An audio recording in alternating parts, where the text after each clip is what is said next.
누가복음 8장입니다. 얼마 후에 예수께서는 도시에서 도시로 마을에서 마을로 다니시면서 하느님의 왕국의 좋은 소식을 전파하고 선포하셨다. 12 제자도 그분과 함께 했다. 또한 악한 영과 병에 시달리다 고침을 받은 여자들, 곧 7 악귀가 나간 막달라라고 하는 마리아와 헤롯의 집 관리자인 구사의 아내 요한나와 수산나와 그 밖에 많은 여자도 함께하며 자기 재산으로 그들을 섬기고 있었다. 여러 도시에서 그분에게 온 사람들과 함께 많은 무리가 모여 있을 때에 그분이 비유로 말씀하셨다. 씨 뿌리는 사람이 씨를 뿌리러 나갔습니다. 그가 씨를 뿌리는데 어떤 씨는 길가에 떨어져 밟히고 하늘의 새들이 먹어버렸습니다. 어떤 씨는 바위 위에 떨어졌는데 싹이 난 뒤에 물기가 없어서 말라버렸습니다. 어떤 씨는 가시덤불 속에 떨어졌는데 가시덤불이 함께 자라자 숨이 막혀버렸습니다. 그러나 어떤 씨는 좋은 흙에 떨어졌는데 싹이 난 뒤에 열매를 100배나 맺었습니다.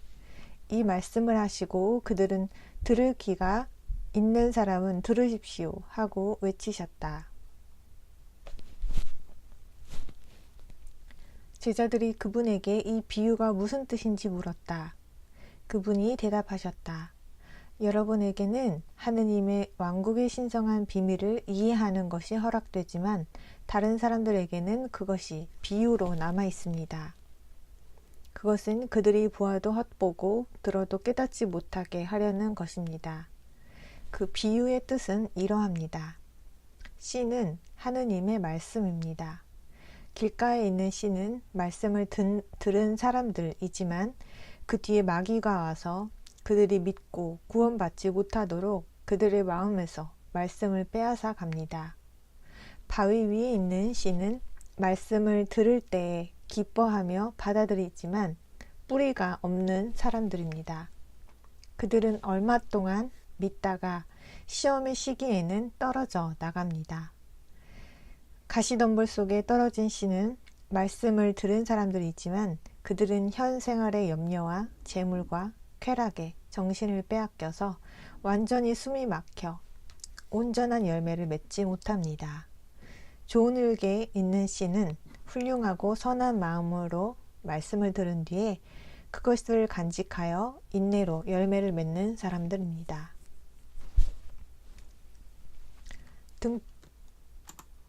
등불을 켜서 그릇으로 덮거나 침대 밑에 두는 사람은 없습니다.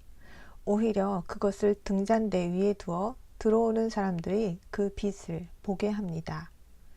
숨겨진 것은 모두 나타나게 되어 있고 주의 깊이 감추어진 것도 모두 알려지고 밝혀지게 되어 있습니다. 그러므로 여러분이 어떻게 듣는가에 주의를 기울이십시오.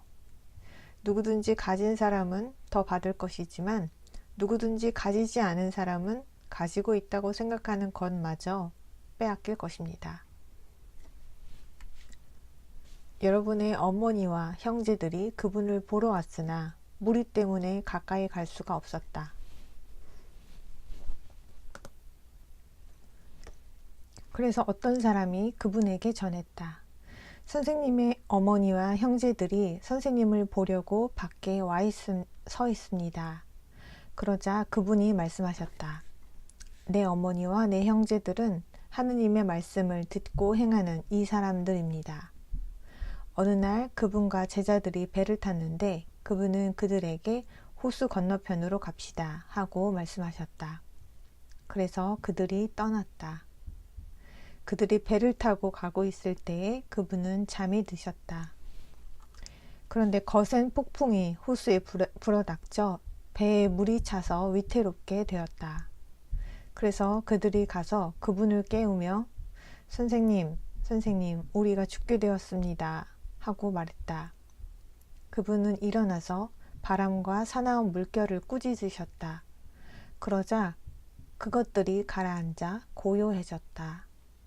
그분은 그들에게 여러분의 믿음은 어디에 있습니까? 하고 말씀하셨다. 그들은 두려움에 사로잡혀 크게 놀라며 서로 말했다.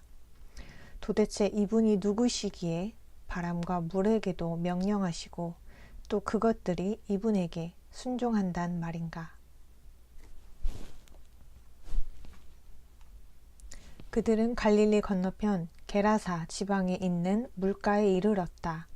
예수께서 육지에 내리셨을 때에 악기가 들린 그 도시의 어떤 남자가 그분을 만났다. 그는 꽤 오랫동안 옷을 입지 않고 지냈으며 집이 아니라 무덤 사이에서 살고 있었다. 그는 예수를 보자 소리를 지르며 그분 앞에 엎드려 큰 소리로 말했다. 가장 높으신 하느님의 아들 예수여, 내가 당신과 무슨 상관이 있습니까? 제발 나를 괴롭히지 마십시오. 예수께서 그 더러운 영에게 그 사람에게서 나오라고 명령하셨기 때문이다. 그 영은 그를 여러 번 사로잡았었다. 그가 거듭 쇠사슬로 묶이고 족쇄로 채워져 감시를 받았으나 결박을 끊고 악귀에게 이끌려 외딴 곳으로 가곤 했다. 예수께서 그에게 내 이름이 무엇이냐 하고 물으셨다. 그는 군단입니다 하고 말했는데 많은 악귀가 그 사람 속에 들어가 있었기 때문이다. 그들은 무저갱에 들어가라는 명령을 내리지 말아달라고 그분에게 계속 간청했다. 마침 많은 돼지떼가 그곳 산에서 먹이를 먹고 있었다. 그래서 그들이 그분에게 돼지들 속으로 들어가도록 허락해 달라고 간청하자 그분이 허락하셨다. 악귀들은 그 사람에게서 나와 돼지들 속으로 들어갔다. 그러자 돼지떼가 낭떠러지로 달려가 호수에 떨어져 빠져 죽었다. 돼지를 치던 사람들이 일어난 일을 보고 달아나 도시와 시골에 그 일을 알렸다. 그러자 사람들이 일어난 일을 보려고 나왔다. 그들은 예수께 와서 악귀들이 나가 그 사람이 옷을 입은 채 제정신으로 예수의 발치에 앉아 있는 것을 보고는 두려워했다. 그 일을 목격했던 사람들은 악귀 들렸던 사람이 어떻게 낫게 되었는지 그들에게 알려주었다. 그러자 게라사 지방 일대에서 온 많은 사람이 예수께 자기들에게서 떠나달라고 했다. 그들이 큰 두려움에 사로잡혔기 때문이다. 그래서 그분이 떠나려고 배를 타셨는데 악귀들이 나간 그 남자가 함께 가게 해달라고 계속 간청했다. 하지만 그분은 그 남자를 돌려보내면서 말씀하셨다. 집으로 돌아가서 하느님께서 당신에게 해주신 일을 이야기하십시오. 그래서 그는 가서 예수께서 자기에게 해주신 일을 온 도시에 두루 알렸다. 예수께서 돌아오시자 무리가 그분을 친절하게 맞이했다. 그들 모두가 그분을 기다리고 있었던 것이다. 그때 야이로라는 사람이었는데 그는 회당 책임자였다. 그는 예수의 발치에 엎드려 자기 집에 와주시기를 간청했다. 12살쯤 된 그의 외동딸이 죽어가고 있었기 때문이다. 예수께서 가실 때에 무리가 그분을 밀어댔다. 그런데 12년 동안 혈류병을 앓아온 여자가 있었는데 그는 아무에게서도 고침을 받지 못했다. 그가 뒤에서 다가와서 그분의 겉옷 술을 만졌다.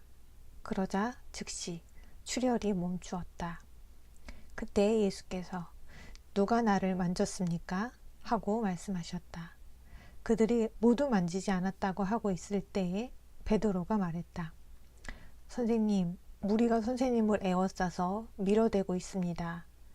그러나 예수께서는 누군가가 나를 만졌습니다.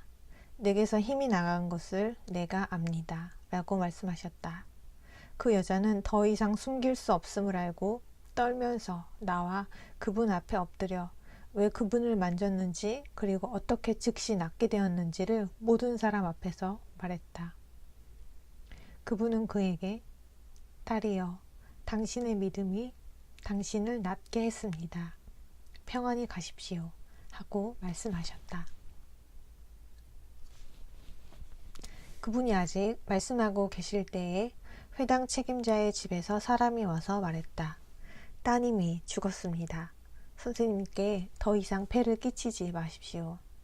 이 말을 들으시고 예수께서는 그에게 두려워하지 말고 믿기만 하십시오. 그러면 딸을 구하게 될 것입니다. 하고 말씀하셨다. 그분은 그 집에 도착하여 베드로와 요한과 야고보 그리고 그 소녀의 아버지와 어머니 외에는 아무도 함께 들어오지 못하게 하셨다. 사람들은 그 소녀 때문에 모두 울면서 가슴을 치며 슬퍼하고 있었다. 그분은 그만들 우십시오. 아이는 죽은 것이 아니라 자고 있는 것입니다. 하고 말씀하셨다. 그러자 그들은 그분을 비웃었다. 아이가 죽은 것을 알고 있었기 때문이다. 그러나 그분은 아이의 손을 잡고 아이야, 일어나라 하고 말씀하셨다. 그러자 아이의 영이 돌아와서 아이가 즉시 일어났다. 그분은 아이에게 먹을 것을 주라고 하셨다. 아이의 부모는 정신을 잃을 정도가 되었다. 그러나 그분은 일어난 일을 아무에게도 말하지 말라고 그들에게 지시하셨다. 누가복음 9장입니다. 예수께서는 12제자를 불러 모으시고 그들에게 모든 악기를 제압하고 병을 고치는 능력과 권한을 주셨다. 그리고 하느님의 왕국을 전파하고 병 고치는 일을 하도록 그들을 보내면서 이렇게 말씀하셨다. 여행을 할 때에 아무것도 가져가지 마십시오. 지팡이나 식량 자루나 빵이나 돈을 가져가지 말고 두 벌의 옷도 지니지 마십시오. 어느 집에 들어가든지 거기서 머물다 떠나십시오. 또한 어느 도시에서든 사람들이 여러분을 받아들이지 않거든 그곳을 떠날 때에 그들에 대한 불리한 증거로 발의 먼지를 털어버리십시오.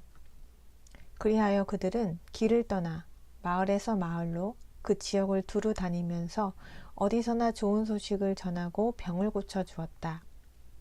지역 통치자 헤롯은 일어나고 있는 모든 일을 듣고 크게 당혹했다. 어떤 사람들은 요한이 죽은 사람들 가운데서 일으켜졌다고 하고 어떤 사람들은 엘리야가 나타났다고 하고 또 어떤 사람들은 옛 예언자 중 하나가 살아났다고 말했기 때문이다. 헤롯은 이렇게 말했다. 요한은 내가 목을 베었는데 소문에 들리는 이 사람은 누구인가? 그래서 그는 그분을 보고 싶어 했다. 사도들은 돌아와서 자기들이 한 일을 모두 예수께 보고했다. 그러자 그분은 그들을 데리고 따로 벳세다라는 도시로 가셨다. 그런데 무리가 그것을 알고 그분을 따라왔다. 그분은 그들을 친절하게 맞이하여 하느님의 왕국에 대해 말씀하기 시작하셨으며 병 고침이 필요한 사람들을 고쳐주셨다. 날이 저물기 시작하자 12제자가 그분에게 다가와 말했다. 무리를 보내어 근처에 있는 마을이나 시골 동네로 가서 묵을 곳과 음식을 구하게 하십시오. 여기는 외딴 곳이기 때문입니다. 그러나 그분은 그들에게 여러분이 그들에게 먹을 것을 주십시오 하고 말씀하셨다. 그들이 말했다. 우리가 가서 이 모든 사람을 위해 음식을 사오지 않는 한 우리에게는 빵 5개와 생선 2마리밖에 없습니다. 사실 그곳에는 남자가 5,000명쯤 있었다. 그러나 그분은 제자들에게 말씀하셨다. 그들을 약 50명씩 무리지어 앉게 하십시오. 그래서 제자들은 그렇게 하여 그들 모두를 앉게 했다. 그분은 빵 5개와 생선 2마리를 들고 하늘을 우러러보며 축복의 말씀을 하셨다. 그리고 떼어 제자들에게 주시면서 무리 앞에 놓게 하셨다. 그래서 그들 모두가 배불리 먹었다. 그리고 남은 조각을 거두었더니 12바구니가 되었다. 그 후에 그분이 혼자 기도하고 계시는데 제자들이 그분에게 왔다. 그분은 그들에게 무리가 나를 누구라고 합니까? 하고 물으셨다. 그들이 대답했다. 침례자 요한이라고 하는 사람도 있고 엘리야라고 하는 사람도 있고 또 옛 예언자 중 하나가 살아났다고 하는 사람도 있습니다. 그러자 그분이 그들에게 그러면 여러분은 나를 누구라고 생각합니까? 하고 물으셨다. 베드로가 대답했다. 하느님의 그리스도이십니다. 그분은 이 사실을 아무에게도 말하지 말라고 그들에게 단단히 이르시며 이렇게 말씀하셨다. 사람의 아들은 많은 고난을 겪고 장로들과 수제사장들과 서기관들에게 배척을 받아 죽임을 당했다가 셋째 날에 일으켜져야 합니다. 그분은 계속해서 모두에게 말씀하셨다. 누구든지 나를 따라오려면 자기를 부인하고 날마다 자기 형주를 지고 계속 나를 따르십시오. 누구든지 자기 목숨을 구하려는 사람은 그것을 잃을 것이고 나를 위해 자기 목숨을 잃는 사람은 그것을 구할 것입니다. 사실 사람이 온 세상을 얻고도 자기 자신을 잃거나 파멸에 이른다면 무슨 소용이 있겠습니까? 누구든지 나와 내 말을 부끄럽게 여기면 사람의 아들도 자기의 영광과 아버지의 영광과 거룩한 천사들의 영광 중에 올 때에 그 사람을 부끄럽게 여길 것입니다. 진실로 여러분에게 말하는데 여기 서 있는 사람 중에 얼마는 죽기 전에 하느님의 왕국을 틀림없이 보게 될 것입니다. 이 말씀을 하신 후 8일쯤 지나 그분은 베드로와 요한과 야고보를 데리고 기도하러 산에 올라가셨다. 그분이 기도하고 계실 때에 그분의 얼굴 모습이 변하고 옷이 하얗게 빛났다. 그리고 두 사람이 그분과 이야기를 나누었는데 그들은 모세와 엘리야였다. 그들은 영광 중에 나타나서 그분이 예루살렘에서 이루실 일, 곧 그분이 떠나실 일에 관해 이야기하기 시작했다. 베드로와 그와 함께 있던 사람들은 잠들었다가 완전히 깨어나서 그분의 영광과 그분과 함께 서 있는 두 사람을 보았다. 그 두 사람이 그분에게서 떠날 때에 베드로가 예수께 말했다. 선생님, 우리가 여기 있어서 좋습니다. 우리가 천막 셋을 하나는 선생님을 위해, 하나는 모세를 위해, 하나는 엘리야를 위해 세우게 해 주십시오. 그는 자기가 무슨 말을 하고 있는지도 몰랐다. 그가 이 말을 하고 있을 때에 구름이 일어 그들을 덮기 시작했다. 그들은 구름에 휩싸이자 두려워했다. 그때의 구름 속에서 이는 내 아들, 선택된 자이다. 그의 말을 잘 들어라 하는 음성이 들려왔다. 그 음성이 들렸을 때에는 예수만 보였다. 하지만 그들은 침묵을 지키고 자기들이 본 것을 그때에는 아무에게도 전혀 알리지 않았다. 이튿날 그들이 산에서 내려오자 많은 무리가 그분을 만났다. 무리 가운데 한 남자가 이렇게 외쳤다. 선생님, 제발 제 아들을 봐주십시오. 제게는 하나밖에 없는 아들입니다. 영이 아이를 사로잡으면 아이는 갑자기 소리를 지릅니다. 영은 아이에게 경련을 일으켜 입에 거품을 물게 하며 상처를 입히고 좀처럼 떠나지 않습니다. 그래서 선생님의 제자들에게 영을 쫓아내 달라고 부탁했지만 그렇게 하지 못했습니다. 그러자 예수께서 말씀하셨다. 믿음이 없고 비뚤어진 세대여. 내가 언제까지 여러분과 함께 있으면서 여러분에 대해 참아야 합니까? 당신의 아들을 이리로 데려오십시오. 아이가 가까이 오는 동안에도 악귀는 그를 땅에 내던지고 그에게 심한 경련을 일으켰다. 그러나 예수께서는 더러운 영을 꾸짖어 소년을 낫게 하시고 아버지에게 넘겨주셨다. 그들은 모두 하느님의 장엄한 능력에 크게 놀랐다. 그분이 행하시는 모든 일에 대해 그들이 모두 경탄하고 있을 때에 그분이 제자들에게 말씀하셨다. 이 말을 잘 듣고 기억하십시오. 사람의 아들은 배반당하여 사람들의 손에 넘겨질 것입니다. 그러나 그들은 그분이 하시는 말씀을 이해하지 못했다. 사실 그것은 그들이 깨닫지 못하게 감추어져 있었다. 그들은 그 말씀에 대해 그분에게 묻기를 두려워했다. 그 후 그들 중에 누가 가장 큰 자인가에 대해 그들 사이에 논쟁이 벌어졌다. 예수께서는 그들이 마음속으로 어떤 생각을 하는지 아시고 어린아이 하나를 데려와 곁에 세우고 그들에게 말씀하셨다. 누구든지 내 이름으로 이 어린아이를 받아들이는 사람은 나도 받아들이는 것입니다. 그리고 누구든지 나를 받아들이는 사람은 나를 보내신 분도 받아들이는 것입니다. 여러분 모두 가운데서 작은 자로 처신하는 사람이 큰 자입니다. 그러자 요한이 말했다. 선생님, 어떤 사람이 선생님의 이름을 사용해 악귀들을 쫓아내는 것을 우리가 보았습니다. 그런데 우리와 함께 선생님을 따르는 사람이 아니라서 그가 그렇게 하지 못하게 막으려고 했습니다. 그러나 예수께서 그에게 말씀하셨다. 막으려고 하지 마십시오. 누구든지 여러분을 반대하지 않는 사람은 여러분을 지지하는 사람입니다. 하늘로 올려지실 날이 가까워오자 그분은 예루살렘에 가시기로 굳게 결심하셨다. 그래서 사람들을 미리 보내셨다. 그들은 그분을 위해 준비하려고 길을 떠나 사마리아 사람들의 마을로 들어갔다. 그러나 그곳 사람들은 그분을 받아들이지 않았다. 그분이 예루살렘으로 가려고 결심하셨기 때문이다. 이것을 보고 제자 야고보와 요한이 말했다. 주여, 우리가 하늘에서 불을 불러 내려 저들을 모두 없애버릴까요? 그러나 그분은 돌아서서 그들을 꾸짖으셨다. 그리고 그들은 다른 마을로 갔다. 그들이 길을 가고 있을 때에 어떤 사람이 그분에게 저는 선생님이 어디로 가시든 따라가겠습니다 하고 말했다. 예수께서 그에게 말씀하셨다. 여우도 굴이 있고 하늘의 새도 둥지가 있지만 사람의 아들은 머리 둘 곳이 없습니다.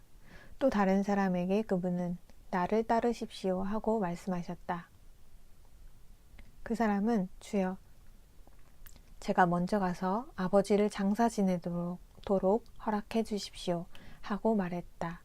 그러나 그분은 그에게 죽은 사람들은 죽은 사람들이 장사 지내게 하고 당신은 가서 하느님의 왕국을 널리 전하십시오 하고 말씀하셨다. 또 다른 사람이 말했다. 주여, 저는 주를 따르겠습니다. 그러나 먼저 집안 사람들에게 작별 인사를 하도록 허락해 주십시오. 예수께서 그에게 손에 쟁기를 잡고 뒤를 돌아보는 사람은 하느님의 왕국에 적합하지 않습니다 라고 말씀하셨다.